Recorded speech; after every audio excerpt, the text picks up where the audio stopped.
Wave hello, and let's get this party started here. Where does yesterday's future, which is already here, meet today's future, which is about to happen, and tomorrow's future, which could be just minutes away? Looking at my watch that I don't have. Welcome to Technology Revolution, the future of now. Where host Bonnie D. Graham asks savvy futurists for their predictions about the tech-driven trends that are shaping our future right now. Here's your host, who will take us into the future of now, Bonnie D. Graham. Thank you to the voice who gets me on the air, Bonnie D. in the house. Happy to be here. We have a very interesting and unusual topic today with three wonderful guests, two of whom I have met before on my other shows, and one is brand new to the show. He's already invited me on his podcast. So let me get started with my opening.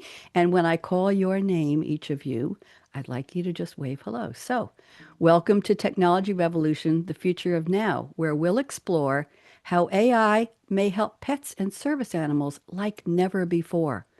Bonnie D on her scarlet mic is leading the way with Kim Langley, wave hello, Mike Hinkson, sir, hello. Wave hello, and Holly B. Gutwillinger. Is it Willinger or Willinger? Remind me. Gutwillinger. You got Willinger, here today from Smarter Care for Trusted Companions with Technologies Bright.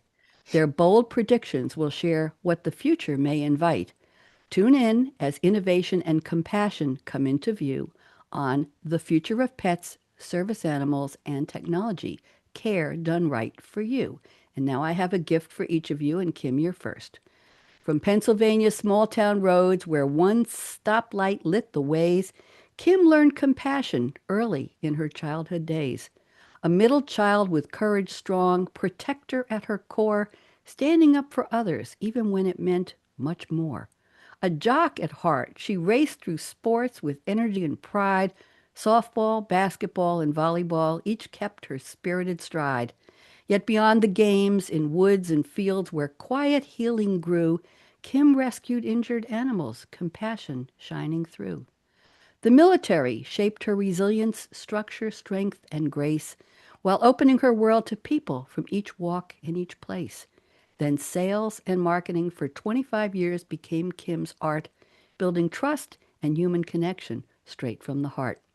Now, with Let Fear Bounce, her storytelling voice takes wing, where courage, healing, and authentic human stories all sing. Inspired by nature and time with her loyal dog each day, Kim predicts how compassion and AI may help guide the way. Kim, welcome, and I hope you enjoyed that.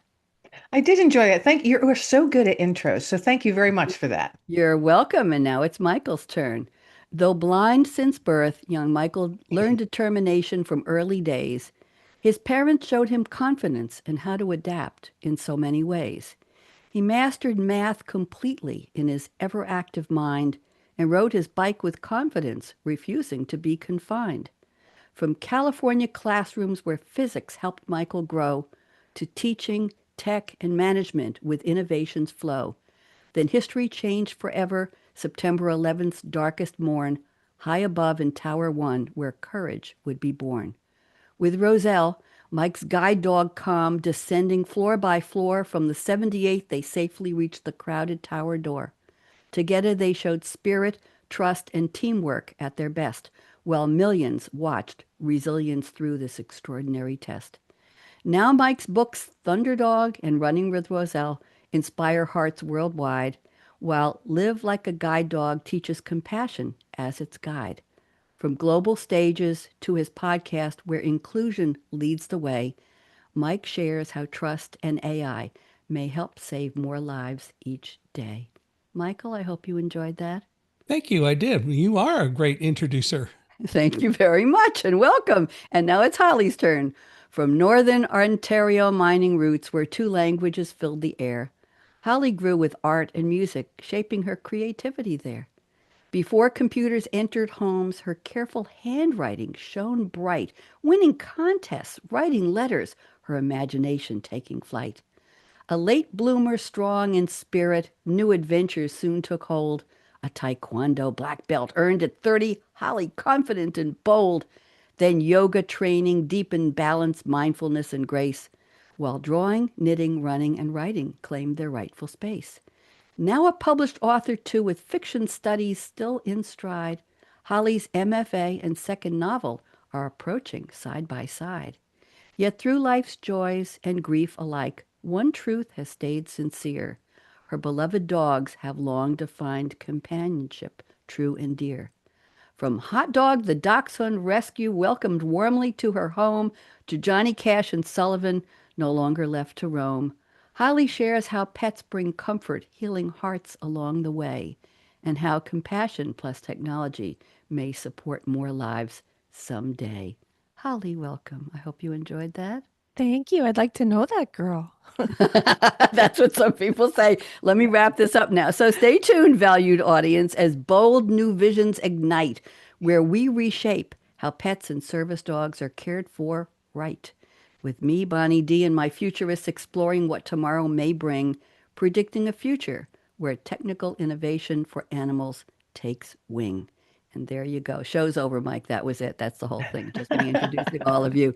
I'm delighted that you enjoyed your intro, and I'll tell you after the show how I do those, and I think you will enjoy the story. But I have to do a shout out to my French collaborateur, Elle s'appelle Sylvie, and we'll just leave it at that. And that's one of the most popular girls' names right now, by the way. It's making a resurgence, charming and French. What can I say? So let's go around the table. Kim, I'm going to start with you, putting you on speaker view. Why don't you please tell us a little more, connect some of the dots for us, and tell us a little more about pets and technology. Don't give us your predictions yet. Just tell us a little more about you, and welcome, Kim. Well, thank you once again for having me as a guest. And it's so fun to be with other authors on this panel. So I've been looking forward to this. You pretty much covered it in my bio. I continue to write. I continue to, hang out with my dog, Dexter. He is my office manager. He keeps me on track. He keeps me, on those days that I might be down a bit. He reminds me, hey, there's no reason to be down because there's a lot of stuff to sniff outside, So he keeps me on track, tells me when I need a break, when I need to take a rest, and when I need a snack or a drink. So I spend a lot of time with my dog. I write, I do my podcast, and I like to keep notice of the little things because to me, that's what makes your day. What brings out those bright spots. So noticing the little things, and even on down days, I remind myself, hey, Kim, there's all kinds of things to find that, those little nuggets of hope, those little things to keep you on track and keep you smiling and keep you level, keep your soul level. So yeah, there you go. Thank you. That's a new definition of the term level set. Thank you very much, Kim. Delightful to have you. Mike Hingston. We were joking about Mike Kingston and all of the ways your name could be pronounced. I'm going to call you Michael. I like the formal version. Sir Hingston, I am putting you on speaker view. Please tell us a little more about yourself. Go ahead. Well, I was born in Chicago in 1950, and I was born 2 months premature and put in an incubator, which caused, with a pure oxygen environment, the retinas not to grow properly. So it was discovered at 4 months of age that I was blind. And the doctors told my parents to send me off to a home because no blind child could ever amount to anything or be a contributor to society. My parents said, "You're wrong. He can do whatever he chooses, and we're going to raise him believing that." And they did. That included, when I was 14, getting my first guide dog, Squire, who was a golden retriever. Squire went to high school with me and to college for my bachelor's degree and the first year of graduate school. Then I got my second guide dog, Holland. And it was a while before I really understood that as I was getting each guide dog and going through the training process, what I was really doing was forming a teaming relationship with these dogs, and that we were really becoming a team that worked together. And as I also further learned later, the reality is people always say dogs love unconditionally. And I think that's absolutely true, but they don't trust unconditionally. But the difference between dogs and people is that dogs are more open to trust unless they're just really abused and given a reason not to. So dogs are more open to trust and want to develop a trusting relationship. So when I get to meet a new dog, it's all about establishing a trust both ways. They want to learn to trust me, and I need to learn to trust them as well. And we do that. And I am now on my 8th guide dog, Alamo, who is a black lab. and Alamo's asleep on the floor over here, out of sight, and won't move. But I have learned that these dogs are so wonderful and work with us to establish a great relationship. You just can't beat it anywhere. And I think, that has helped me a lot. And it's great to have had all these relationships and develop so many wonderful memories. Thank you, Michael. Thank you so much. I'm glad to meet the names of your dogs. That's very, very interesting. I'll tell you about my grandpuppies in a little bit after we get Holly here. So, Holly, I'm saying welcome back to both you and Kim because you've been, I believe, on my creativity show. You haven't been on the technology show. So, and of course, it's time that I do a shout out to Mickey Mickelson from Creative Edge PR, Yeah. who scheduled the three of you, who brought the three of you to me for this very special topic. So shout out to Mickey. You can tell him I said so. Okay. Holly, let's put you on speaker view and let's find out a little more. Bring us up to date. What have you been up to? Yes, well, exciting news. I am officially retiring on December 31st from my day job. So I'm super duper excited and trying to stay focused on work, right? When all my thoughts are bringing me to all the fun things I'm going to do. My two dogs that are, the subject of my first novel, they're seniors now, and so they're slowing down quite a bit. So I'm really, truly just trying to even slow myself down and enjoy every moment with them without thinking of the future. Um, yeah, and just writing. I want to jump right back into writing some more. I haven't had a whole lot of time with the publicity of the book, but it's been great. It's been fun. I'm learning so much, but Holly needs a little bit of a break. And so, good reminder here to just take a step back and enjoy the peacefulness with my dogs. There you go. What are you going to be writing about, Holly? Anything on what's on your list? Well, I have a manuscript with an editor, and it's Meet Cute in the Dog Park. So lots of dogs in the love story, of course. But I'm also working on a spin of A Christmas Carol, but it'll be more like three dogs and a Thanksgiving, and the ghosts are going to be dogs.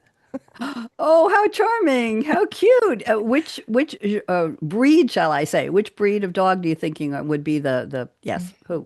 I think I'm probably going to go with a mixed breed because that's what's near and dear to my heart. Like I've always had rescues or strays or giveaways. And so I'm going to stay away from the bougie dogs and stick with what I know. There you go, bougie dogs. Okay, I'm learning something every minute here. That's very good.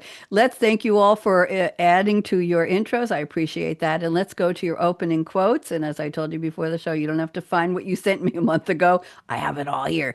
So, Kim, we're going to start with you. And you are quoting a very popular quotee, I should say, Albus Dumbledore, played by Michael Gambon from Harry Potter and the Prisoner of Azkaban. I'm learning to pronounce that.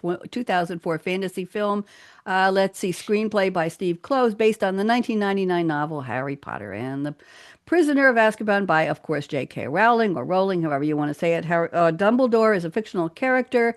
Most of the series, he is the headmaster of the Wizarding School, Hogwarts, one of the most powerful and influential wizards of all time. Let's see now. I don't think. Oh, and Michael Gambon took over the role after the passing of the original actor Richard Harris in 2002. So here is the quote Kim has selected. Happiness can be found even in the darkest of times if one only remembers to turn on the light. What a lovely quote. Kim, tell us more. How does this relate to our topic?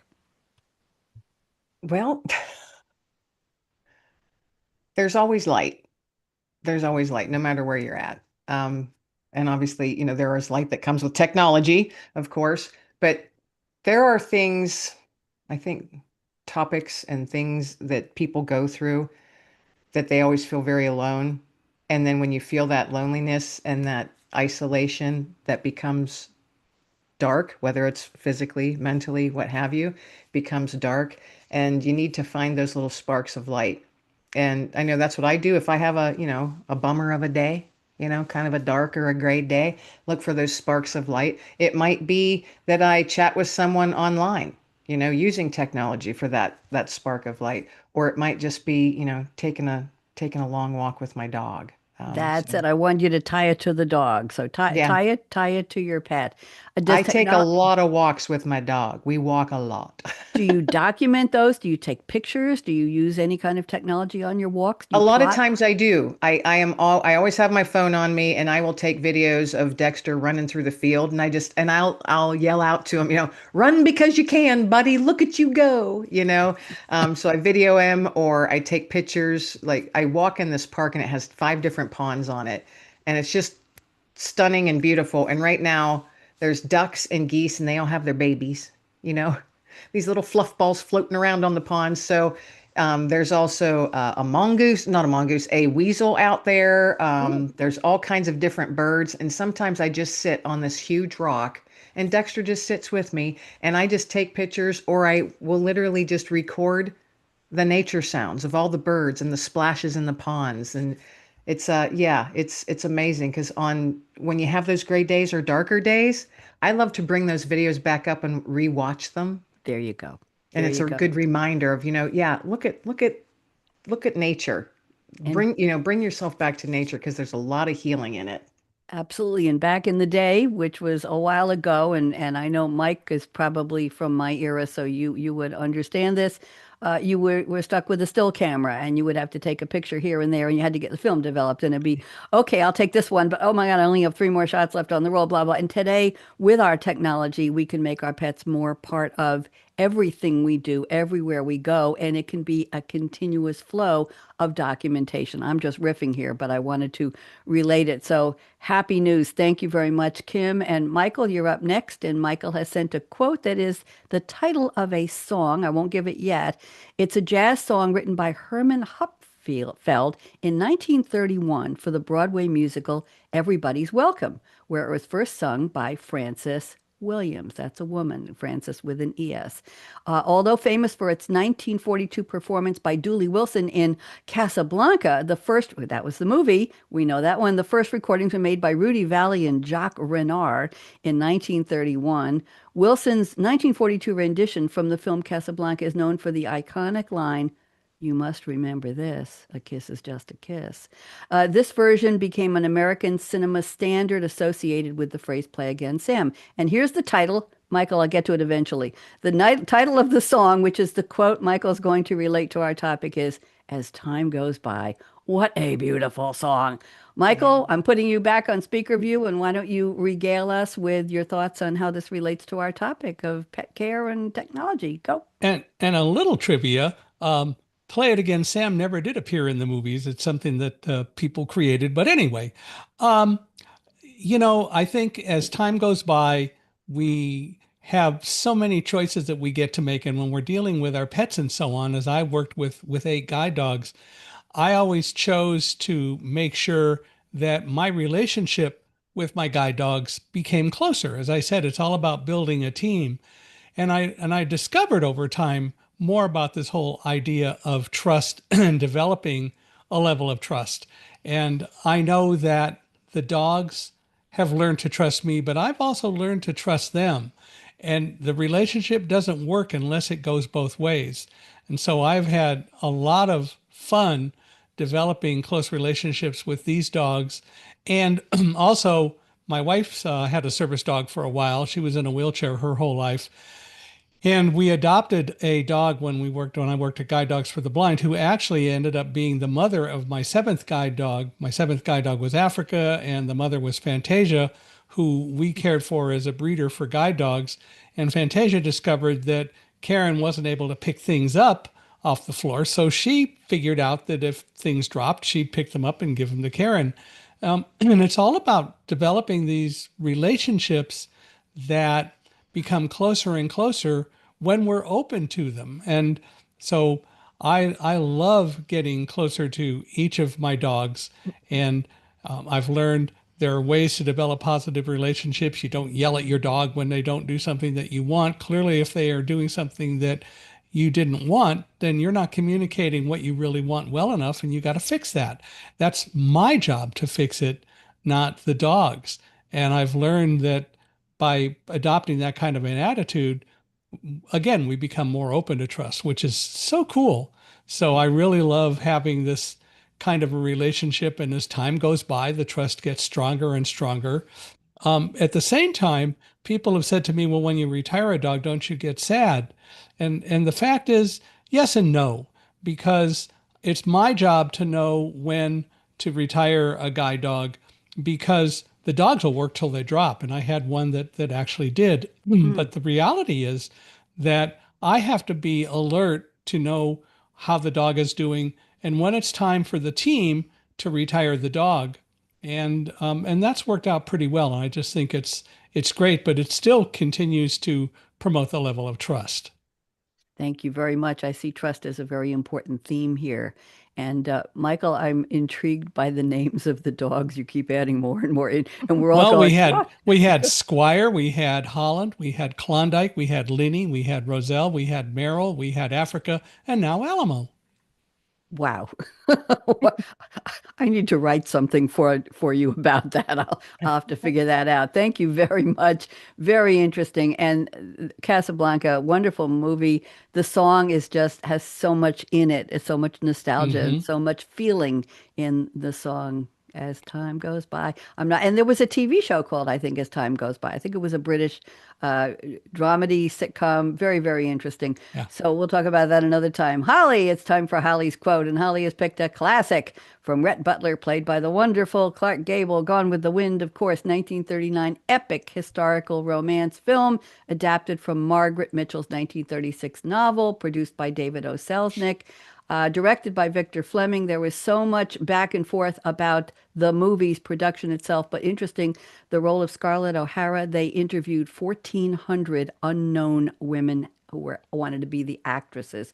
Very, very interesting, but it ran too long, even though it won 10 Oscars at the 12th Academy Awards, 8 competitive and 2 honoraries from 13 nominations. And in today's dollars, it's still adjusted for monetary inflation. It's still the highest grossing film in history. And the quote Holly has picked from Rhett Butler to Scarlett is, frankly, my dear, I don't give a damn. Oh, you got to explain this one. What does this have to do with pets and technology? Go ahead, Holly.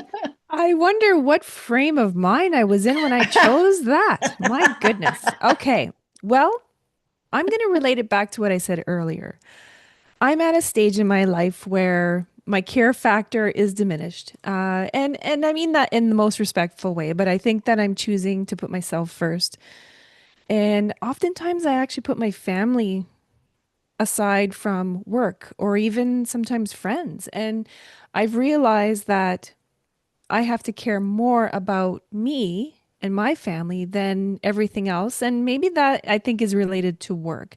So, frankly, my dear, I don't give a damn about this report that has to be done. I mean, I'll still get it done, but because I'm moving into a different season of my life and I just want to be in my space with my dogs and enjoying those precious moments with them because I don't like to think about it, but our time is limited together.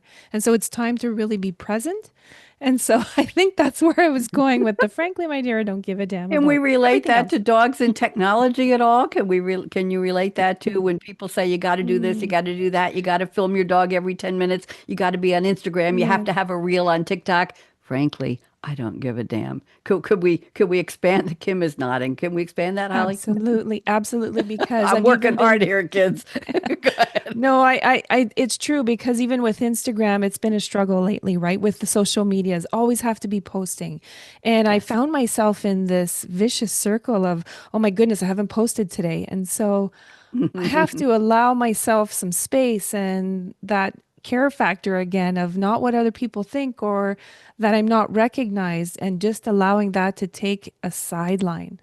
There you So go. you have to not care what everybody else thinks about you and allow your own light to shine through in its Thank you. authentic way.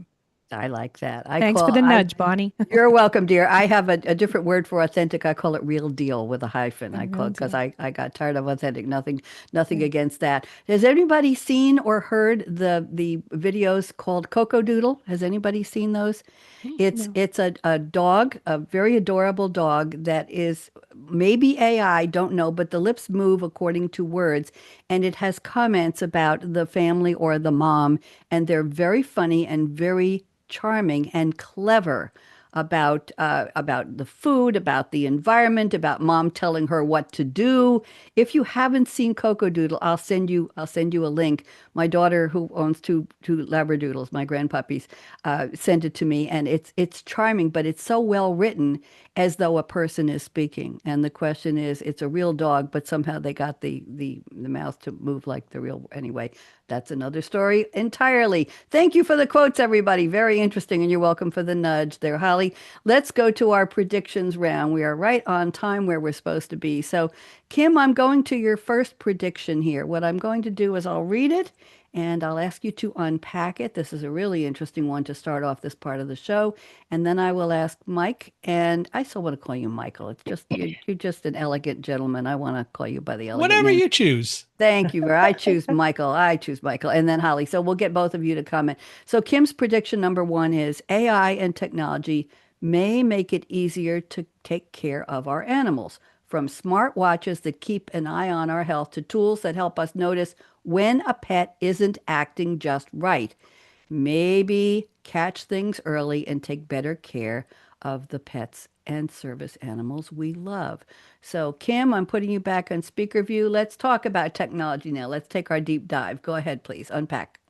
Well, I came up with that because my daughter and myself both have. I have to get. I don't have it now, but I had one for years. I think it's called Fubo, and it's a camera in the house. So when I was gone, I could watch my dog. And at that time, when I first got it, he was 13. He was a very big dog, and at 10, the vet told me, "Prepare yourself."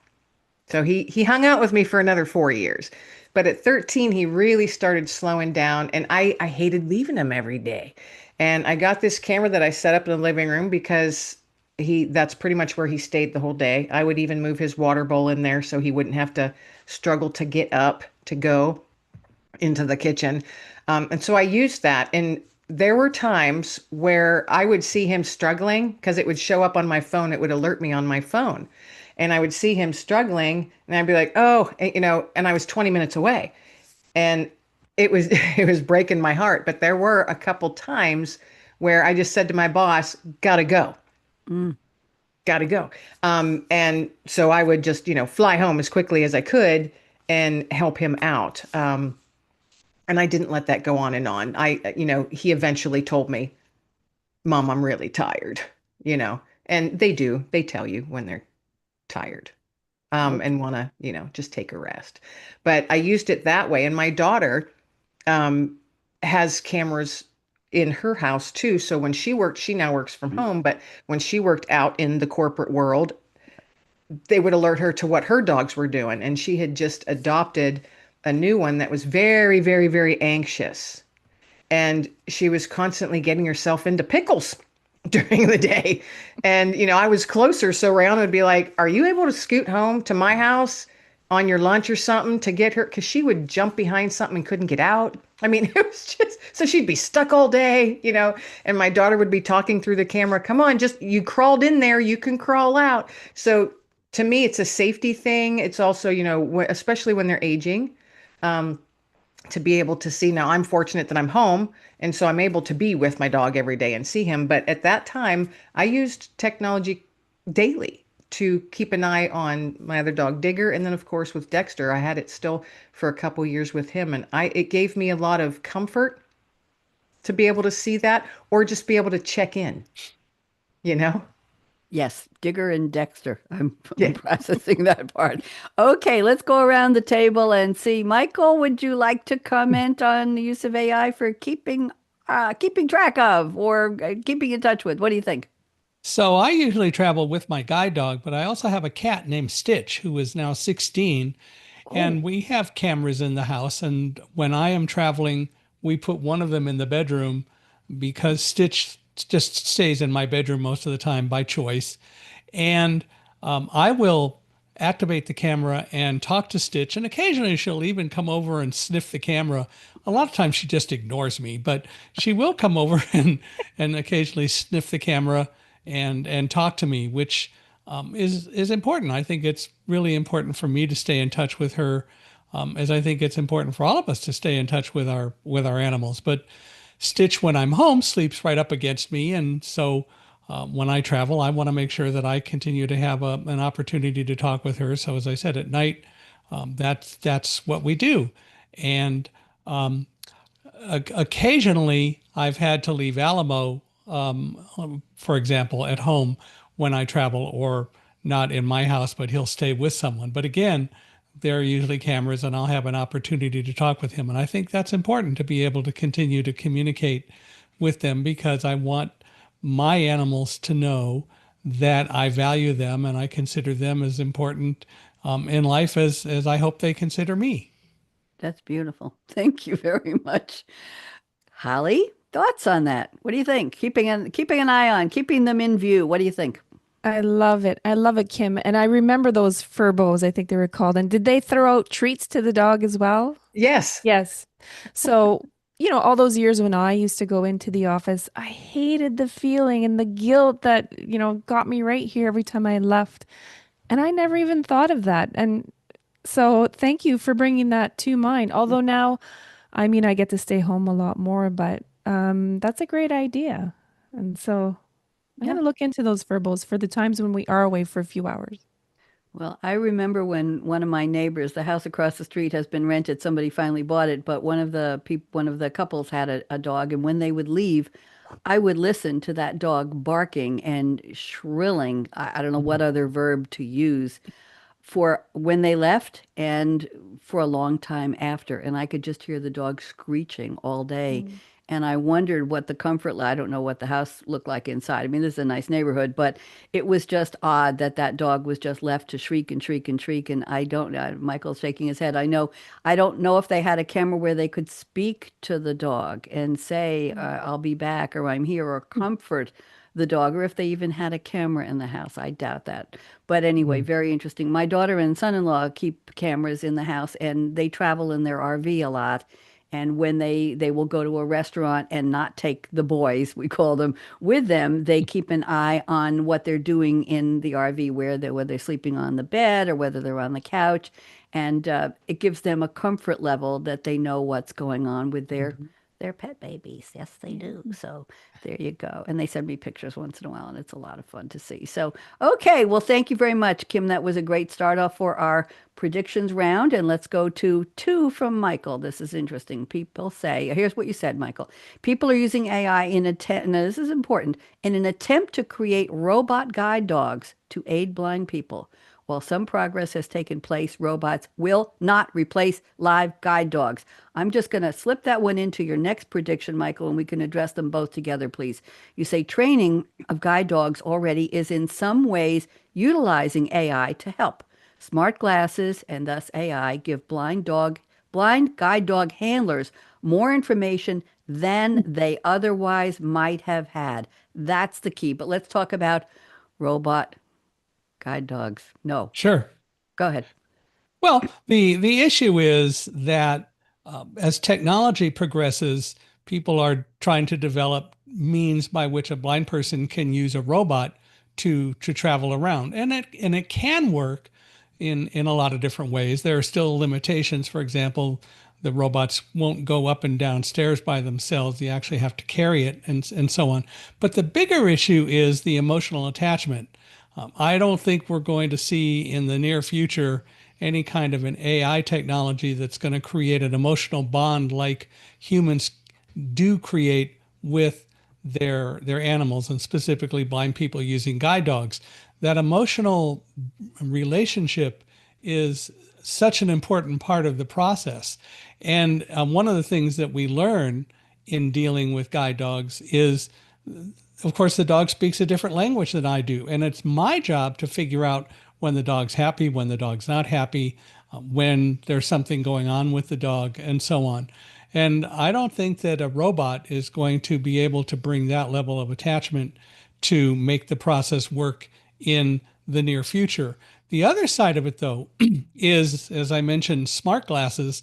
There are pieces of technology, such as glasses that I can put on that have a camera mounted on them, and I can actually use the camera and the glasses with a camera and AI that's built into the technology to get descriptions. For example, as I walk through Dallas-Fort Worth Airport, the AI will read the gate numbers because dogs aren't going to read the gate numbers. Or when I'm traveling around, I can actually have the technology describe what it sees so I can learn more about my geography. And I've learned a lot using these glasses that I haven't learned in other ways. And sometimes that really enhances how I'm able to work with my guide dog. The job of a dog, contrary to popular belief, is not to lead a blind person around. The dog's job is to make sure that we walk safely. It's my job to know where to go and how to get there. And sometimes smart glasses can help with additional warnings, but still, I'm going to rely on and I'm going to pay attention to what my dog wants to do first and foremost. Then we go forward from there. And the AI, as I said, can help with that with the smart glasses, but still, it's really the relationship between dog and person that's the most important thing. Thank you. That was an interesting logistical lesson. You're absolutely right. The dog can't possibly tell you where the gate is or how many seats are available or where the crowds are. Go ahead, Michael. Well, you can teach a dog to do things. I can teach a dog to have a command, find a chair or find the gate. But again, it's a command, so I still have to know where I am in order to give the dog the right command. But by the same token, they're really bright. They figure out a lot of things. Very cool. Let's get Kim and Holly to weigh in on this, the combination of technology and trust and caring and knowledge. I'm going to call it knowledge or awareness. Kim, any thoughts on that? The robot thing, I'm completely on board with Michael on that one. That relationship is too important, and a robot you wouldn't get that from, And I've seen those robots like on YouTube videos that are dogs, or they're used as like a protection for homes, walking perimeters. It's very to me, I was like, oh, that's almost frightening. to watch one of these. I mean, it's disturbing on some level. So I agree with Michael on that. And the smart glasses, honestly, I wasn't aware that they could do so much. I find that fascinating, and absolutely what a help it can be on several different levels for Michael and many others. And I'm sure for many other things that people live with. And Michael, you know more about this than I do, but so you're a blind man using them, but I'm positive, I don't know about them, but I'm positive there are things out there for other folks, maybe folks with cerebral palsy or, MS or something like that. But how fascinating. I find that when it's used in those ways to actually be helpful and not just, hey, this is cool, or I'm making a whole human robot, because that's disturbing to watch too. And what we're going to find over time is the smart glasses are going to help a lot of people. They may help you in dealing with your environment, seeing things that you don't see. So it really has a lot to do with all of us, not just people who have the so-called traditional disabilities. Sure. Of course, my opinion about disability, and that is that everyone has it. Mostly people's disabilities are that all of you are light dependent. You don't do well in the dark. Doesn't bother me. But the reality is, in a lot of different ways, glasses will help all of us. Very well put. Very well put. When the light goes down here, I'm in Tennessee in eastern U.S., and sometimes I forget to put the night lights on. I'm working so late in my office with one light on here in my broadcast studio, and I will go through the rest of the house, and I'll say to myself, it's really dark. It is really, there's not a pinpoint of light from anything. And I will make myself walk through the house to find the lights, but I don't panic and I don't say anything to myself. I just say, it's really dark. Let me find my way. It's an interesting exercise, not reaching for the very first light. So yeah, Michael, very, very well put. Holly, any thoughts on AI with awareness, with knowledge? What do you think? Definitely. It comes back to trust. I mean, my level of trust in social media, in artificial intelligence is extremely low at this point. But with my dogs, although the rescues, and I don't, I will admit I don't have 100% trust in them either, because they are dogs and they're not trained in a way that a service dog would be. I would have far more trust in a service dog or in a dog than a robot dog. There you go. But the other part about that is that you can teach your dogs to do the things that you need them to do. So you can develop that trust. It doesn't have to be a service dog. That's Right. really your job Yes. to do the training. And Michael, while we're on the topic, I want to expand a little bit. Holly, I'll get to your predictions in a minute, and which were very interesting and charming. Michael, is technology helping you train, helping people train guide dogs in a way that wasn't possible before we had all of this technology? And I'm just opening up that big basket of tech. Are there things that are special that are now at the forefront of the communication level during the training that Sure. AI, please tell us a little. Do you mind? Just expand a Well, little. again, the AI comes into things like smart glasses. Trainers oftentimes when they're training guide dogs for people, they will also work under blindfold because they need to develop and convey to the dog that they're developing a level of trust, but still getting more information is helpful. The biggest so-called handicap or challenge that I face being blind is not the lack of eyesight, it's the lack of information that is provided in ways that you get that I don't. And smart glasses will help all of us enhance our ability to have information and work with the dog. So let's say I'm trying to train my dog to find a chair, and there are ways that I can do that. But using smart glasses, I can also find chairs and give the dog directions to get to the chair probably a lot more effectively or more efficiently, or find a light pole or even find an elevator. And I can use the smart glasses to help enhance my informational intake and to help me have more things that I can use to train the dog.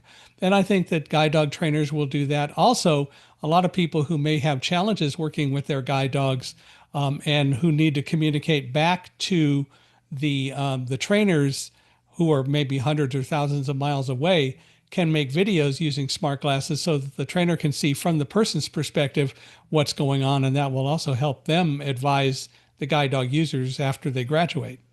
That's what I was looking for. That's that knowledge and trust and communication, right? Being Sure. able to share what's going on in an efficient and effective and clear way. That's the important part in But order again, to do. I would also just say that it doesn't have to just be with service dogs. You know, we all Hmm. can develop Yep. relationships and closer relationships with our dogs and develop those trusting relationships. And the more we do, the more the dog will appreciate us as well, because they can sense if we're not confident in them. Yep. Yeah. Yep. I was not a dog person until my daughter and her husband started having two dogs, and it turns out that Amos was first. He's named after one of their favorite singers, Amos Lee. And Jake comes from the same familial line, but Jake, who is about a half of the size of Amos and who is younger, is actually Amos's uncle, if you trace the descendant line, which was one is blonde and one is chocolate. And it's very, very interesting.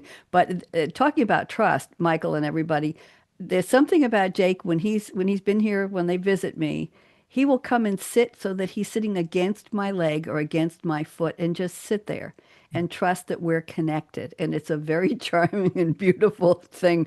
Whereas in the morning, if I'm sleeping on the couch because I give them my bedroom, Amos will come in and start to lick all over my face and go in circles around right next to me, rubbing up against me on the couch and in circles. And that's their way of communicating. Hi, Grandma. I'm here. I love you. Good morning. I want to And get greet up, I want you. to eat. That's right. Oh no, their parents are in charge of their bowls, and I don't have anything to do with that. But it's just interesting the level talking about trust of human to pet. I call them puppies. I don't call them dogs. It's Yeah. just a charming experience for me, not having had experience with dogs when I was growing up. So very, very interesting. So before I get all mushy gushy here, let's go to Holly's Well, predictions. I'll just Go say ahead. that Yes. Alamo will be 10 years old tomorrow, and I still call him a puppy. So there you There go. you Yeah. go. There you go. Okay.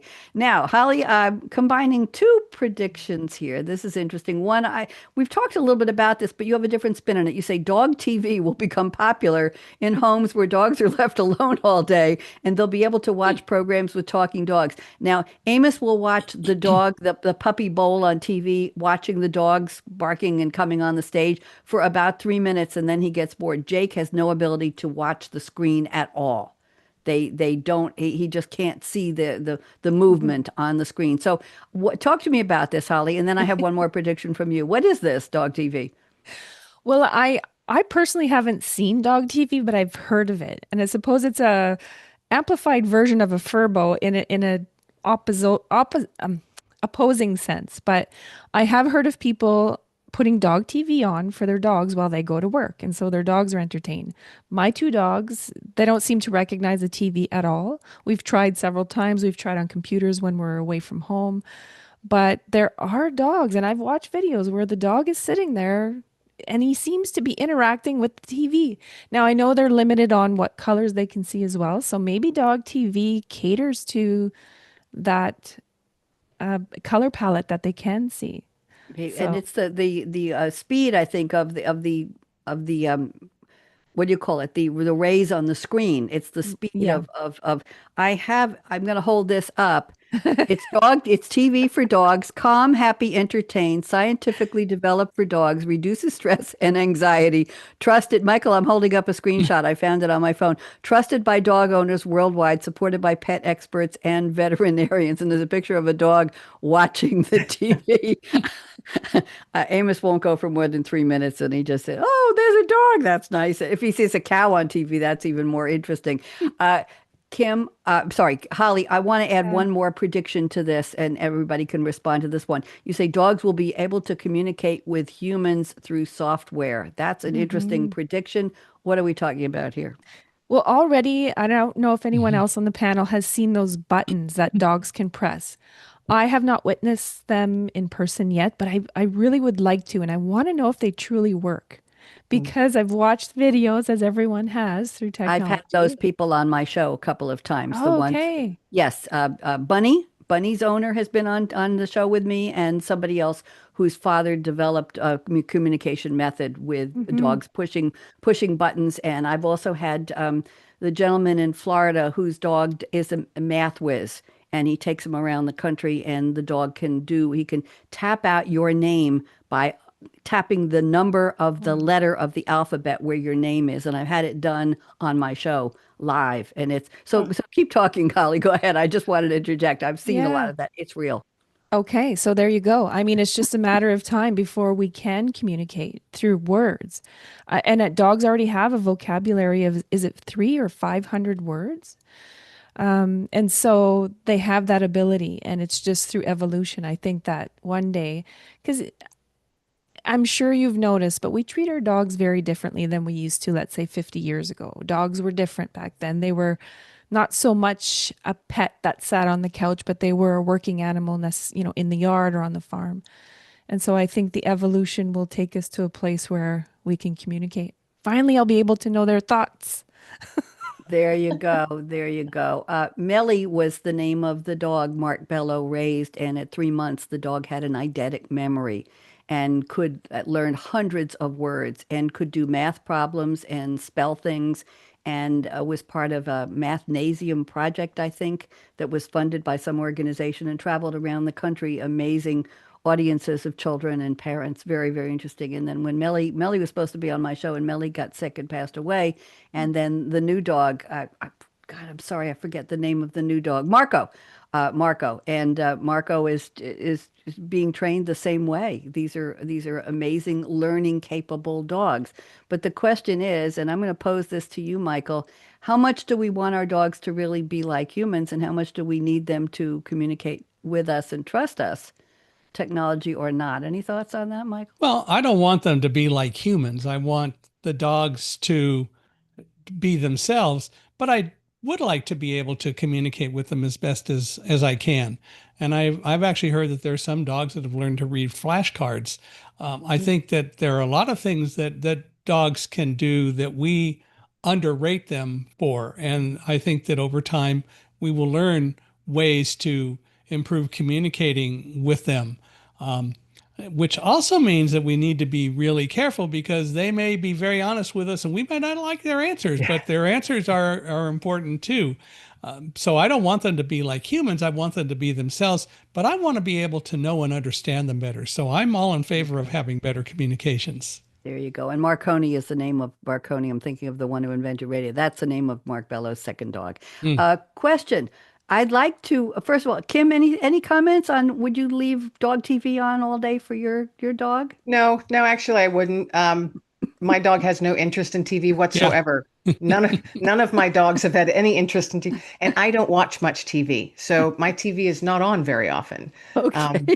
When I was growing, I pretty much stopped watching mainstream TV in 2020.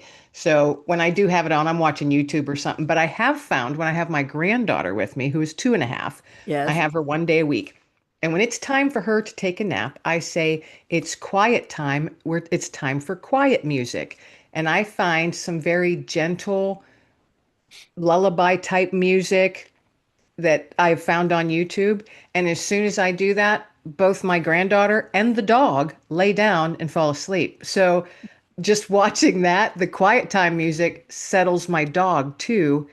And he takes a nap with my granddaughter. That's lovely. So That is it's something that he listens to, but he never watches the television. It's like he doesn't even realize it exists. yeah. when I was growing up, we watched Lassie, and we had a dachshund who every week had to sit on the arm of the couch watching Lassie. That's the only time the dog ever interacted with TV. And I've never had another dog that has had any interest in TV. So I know what Kim is saying. I love that. Holly, does your dog watch TV much? Not even in the slightest. No. Isn't that funny? And when I do a Zoom call with my daughter every weekend, I say, hold up the iPad or whatever you're on with the dogs, and they cannot understand, they cannot focus, and it's the baud rate or something. It's the rate of the rays going on the screen. The refresh rate. The refresh rate, thank you. That just doesn't work. We have Scan just a rate. couple of minutes left, and I'd like each of you to just give me a quick 1 minute, really 1 minute story about your favorite story about your current dog. Kim, go. 1 minute. Okay, Dexter. My other dog, previous Digger, he was very, very in tune with me because I was living with PTSD. And so I'd have up and down days, anxiety, panic attacks. And he was very, very in tune with me and would be able to focus me and bring me back down to where I needed to be. Dexter, completely different dog, completely different personality. And I've noticed over the years that he has now started to do that. And he's going to be 9 come January. But he does the same thing. He will come, and he's a leaner. I call him my leaner. He'll come and lean against me and then just lift his head up. He has one brown eye and one blue eye. And he'll lift his head up and he'll look at me, and that one blue eye, he has his head tilted in that one blue eye. And it's kind of like saying, Mom, are we going to settle down? And I just love that about him because I'm like, buddy, you are the best boy ever, because of course they're all the best dogs ever. Of course they are. Michael, favorite story with Alamo? You have one?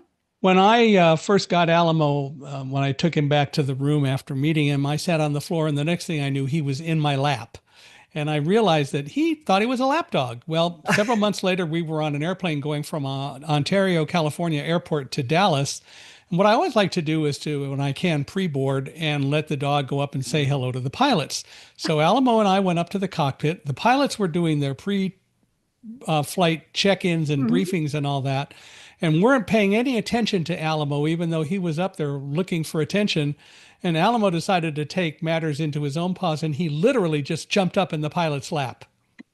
And the pilot, after realizing what was going on, said, "I got to get a selfie." We actually have a picture of Alamo and Captain Bill's Oh, lap. that's It's really sweet. cute. It's awesome. Thank you. Holly, quick story. Go. When we first got Cash, we hadn't even signed the adoption papers, and we left him home after a few days of being with him. So we both went to work. My husband comes home early, takes the dog out of the room and says, I'm going to go get some sandwiches at Subway. So he goes, he comes back, the dog is gone. Goes outside, the neighbor across the creek says, oh yeah, I saw him fly out of the second story window. He's Supermaned outside of the window. I still have the photo. It's a perfect circle in the middle. And he was running down, across the creek, kept running in the backyards. We followed him. He was chasing squirrels and dogs. We did get him back, unhurt, unharmed, and we couldn't believe that he survived. Wow. gosh. Wow. And I have a quickie story. When Amos and Jake, they're home groomed by my daughter and son-in-law, when each of the puppies is done with their grooming, they set out a set of bandanas in different colors that are folded and ironed and put on the floor in a semicircle. And they say, okay, pick the one you want for this week. And Amos will look around and whatever one they go to first. So one week Amos might pick the lavender one. The next week Jake might pick the green one. So the boys get to pick the color of the bandana that goes. And I've seen videos of it and it's absolutely charming. I want to thank the three of you so much for sharing your knowledge, your passion, your stories. Michael, for trusting me to host you. And I welcome you back. This has just been lovely and charming and very informative. And I'm going to put on some outro music here. And thank you to Jordan, our engineer on the Voice America Media Business channel. And we're on Everybody Wave. We're on my Facebook pages and LinkedIn. And I accidentally put you on both of my YouTube. So we'll have an extra double there. I'm going to play the music from my new show. And I'd like you all to think about dancing with me. And let's go out. Say what? And I'm holding up a mug, Michael, that I had to write on that says, say what good news. Okay. There you go. So dance with me, everybody. Love to have you on the podcast. I would love to be your guest. Listen up, the music, and I created this music in Suno, and it is an AI program. Morning coffee in my cup. Scrolling. I've had enough. Same old drama. Same old feed. Flip that dial. That's what I need. Turn it up. Let those bad vibes fade. Headlines. Hit play. Hit play. Here we go. Good news. We talk it out. We lift the mood. That's what we're doing here. Good people doing what they do. Feel the smile coming through. Everybody wave.